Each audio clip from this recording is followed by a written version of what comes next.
The chain around my ankle was a birthday gift I never asked for. It was 6 a.m. on October 15th, my 16th birthday, when I heard the basement door open and my father's heavy footsteps on the stairs. Most kids wake up to happy birthday or breakfast in bed. I woke up to the sound of metal links dragging across concrete.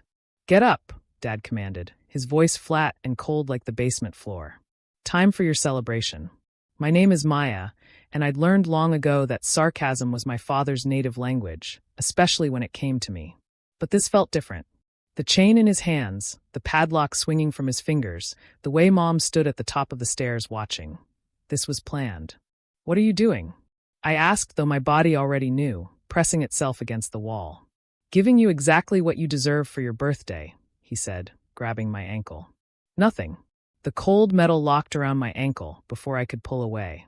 The chain was about 6 feet long, attached to the old water heater that hadn't worked in years. I could reach the toilet in the corner and the dirty mattress I'd been sleeping on since they moved me down here 3 months ago, claiming my bedroom was needed for Mom's craft room. She hadn't crafted anything except new ways to make me miserable. "Mistakes don't get parties," Dad shouted, his voice echoing off the concrete walls. "Mistakes don't get cake. Mistakes don't get anything but exactly what they are, worthless." Mom descended halfway down the stairs, holding something. For one stupid, hopeful second, I thought maybe she'd protest, maybe she'd say this was too far. Instead, she threw a plastic bag at me. It landed with a wet thud. "Your cake, princess," she sneered. Inside was a moldy loaf of bread, green and black spots covering what might have once been white bread. The smell made me gag. 16 years ago, Dad said, testing the chain to make sure it would hold, was the worst day of my life. The day you ruined everything. So no, we won't be celebrating. We'll be mourning. They left me there, the basement door slamming shut, the lock clicking into place. No windows. No light except for the single bare bulb hanging from the ceiling. No sound except my own breathing and the skitter of mice in the walls. But what they didn't know, what they'd never bothered to learn about their mistake of a daughter, was that I'd been planning for this day too. Just differently. 3 weeks ago, Aunt Jennifer had called me secretly at school. She was Dad's sister, but they'd been estranged for years. She'd been trying to reconnect with me, sensing something was wrong. "I want to take you for your 16th birthday," she'd said. "Just you and me. Dinner at that Italian place you mentioned. Would your parents allow it?" I'd told them about it, begging to go. They'd agreed, probably happy to have me out of the house. The reservation was for 6 p.m. tonight. When I didn't show up, when I didn't answer my phone, Jennifer would know something was wrong. She'd already suspected, already asked careful questions about the bruises, the weight loss, why I was never allowed to visit. I sat on the dirty mattress, the chain already rubbing my ankle raw, and began counting. Not minutes, those would drive me insane. I counted my breaths. In and out. 1. In and out. 2. Each breath bringing me closer to 6 p.m. Around what I guessed was noon, based on the hunger clawing at my stomach, I heard them upstairs. The TV was on, some game show Mom loved. They were laughing, the sound filtering through the floorboards along with dust. They'd ordered pizza. I could smell it, the scent torture to my empty stomach. Mom opened the door briefly to throw down a water bottle. It was hot from sitting in the sun, the plastic soft and warped. "Hydration is important," she called down mockingly. "Wouldn't want you dying on your birthday. Think of the paperwork." By 3 p.m., I was guessing, but my internal clock had gotten good during these basement stays. I heard them getting ready. Dad's work boots on the floor above. Mom's heels clicking. "We're going out," Dad yelled down. "Don't want to be here for your pity party." The front door slammed. The house went quiet. That's when I started screaming. Not randomly, not helplessly, but strategically. 3 screams, then silence. 3 screams, then silence. A pattern that would seem intentional to anyone listening. The neighbors were mostly at work, but Mrs. Patterson next door was always home, always watching her stories and tending her garden. My throat was raw after an hour, but I kept going. 3 screams. Silence. 3 screams. Silence. At 5:45 p.m., I heard it, a car in the driveway. Not Dad's truck, not Mom's sedan. Aunt Jennifer's Honda. She knocked first, politely. Then harder. Then she was at the basement window I couldn't see but knew was there, covered by bushes outside. "Maya!" Her voice was muffled but audible. "Maya, are you in there? Help!" I screamed, my voice cracking. "I'm chained in the basement." Silence. Then the sound of running feet. More car doors. Voices. Many voices. The basement door didn't open for another 20 minutes, but they were the longest 20 minutes of my life. I heard sirens, heard authorities identifying themselves, heard the front door being broken down when no one answered. When light flooded the basement, real light, not the sick yellow of the single bulb, I saw uniforms. Police. EMTs. And behind them, Aunt Jennifer, her face a mask of horror and rage. "Oh my God," she breathed, seeing the chain. "Oh, Maya." A policeman with kind eyes and steady hands approached slowly. "We're going to get you out, sweetheart. Just stay calm. Where are your parents?"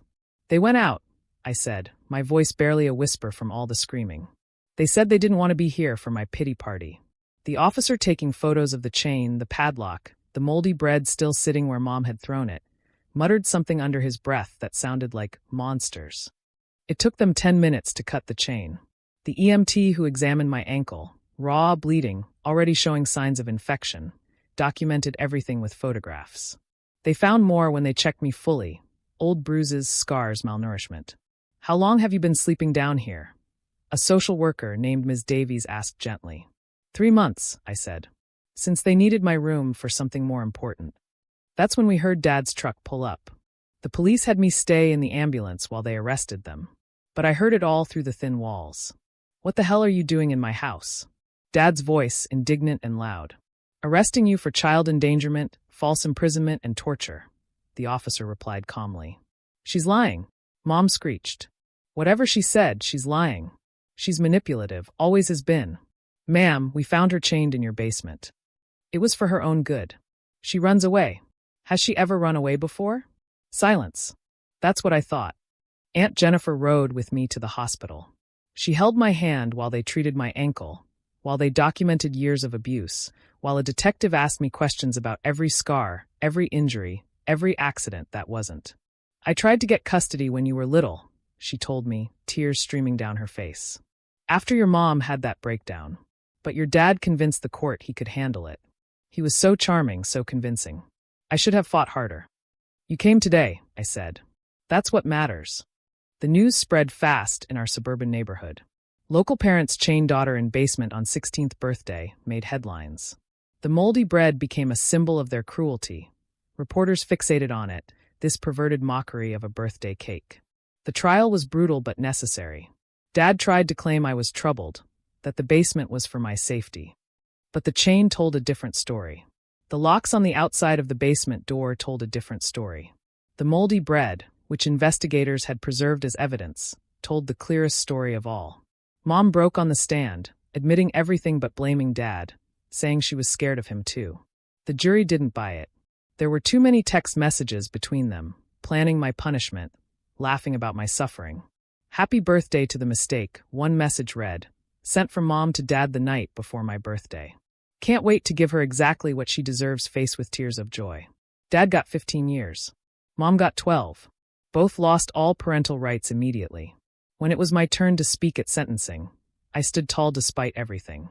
"You called me a mistake for 16 years, I said, looking at them for the last time. "You said my birth was the worst day of your life. But you were wrong. My birth wasn't the mistake, your parenting was. And my 16th birthday, the day you chained me like an animal? That wasn't my worst day. It was my Independence Day." I turned to the judge. They thought they were taking away my birthday. Instead, they gave me the greatest gift, freedom from them. Aunt Jennifer became my legal guardian immediately. That first night in her house, she'd prepared everything. A real birthday dinner, a cake with 16 candles, presents I'd never expected. "It's not your birthday anymore," I pointed out, seeing the spread. "Your birthday is whenever you're free to celebrate it," she said firmly. "So happy birthday, Maya. Happy first day of your real life." I live with her permanently now. She adopted me officially last month, though I'm almost 18 now. My ankle healed, though I have a permanent scar where the chain rubbed it raw. I don't hide it. When people ask, I tell them the truth. It's from the last birthday I spent with my biological parents. The basement of Jennifer's house is finished, carpeted, with windows and light. She turned it into a game room, a place of joy instead of torture. Sometimes I go down there just to prove I can leave whenever I want. This year, for my 18th birthday, we're having a massive party. 50 people, 3-tier cake, more food than we could possibly eat. Jennifer says we're making up for lost time, but I know the truth. She's showing me what love looks like when it's not chained to conditions. Dad wrote me a letter from prison last week. I didn't open it. Mom hasn't tried to contact me at all. Their sentences are long enough that I'll be graduated from college, maybe even law school, before they're released. By then, I'll be attorney Maya Richardson. I took Jennifer's last name. And if they come near me, they'll discover that chains work both ways. The legal ones I'll wrap around them will be much stronger than the one they put on me. The moldy bread was entered into evidence and is presumably still in some evidence locker, slowly decomposing further. It's the perfect metaphor for my parents' love, something that should have been nourishing, turned toxic and dangerous. But here's what they never understood. You can chain a person's body, but not their spirit. You can lock them in darkness, but not extinguish their light. You can throw them moldy bread, but you can't make them swallow your hate. Every birthday now, Jennifer asks what kind of cake I want. I always choose something different, exotic, unexpected. Flavors my parents would have called too expensive or ridiculous. This year, it's going to be a 5-layer chocolate raspberry gatto with gold leaf decorations. Because mistakes don't get parties? Wrong. Survivors get celebrations. And I plan to celebrate every single year of freedom like the gift it is. The chain is gone, cut into pieces by the police and destroyed. But sometimes on my birthday, I still feel its phantom weight on my ankle, not as a reminder of captivity, but as a reminder of the moment I broke free. 16 candles, 16 years of abuse, and one phone call from an aunt who refused to give up on me. That's the thing about chains. They're only as strong as the person holding the key. And on my 16th birthday, my parents handed that key to the police themselves, wrapped in their own arrogance and cruelty. Now I hold all the keys to my own life. And every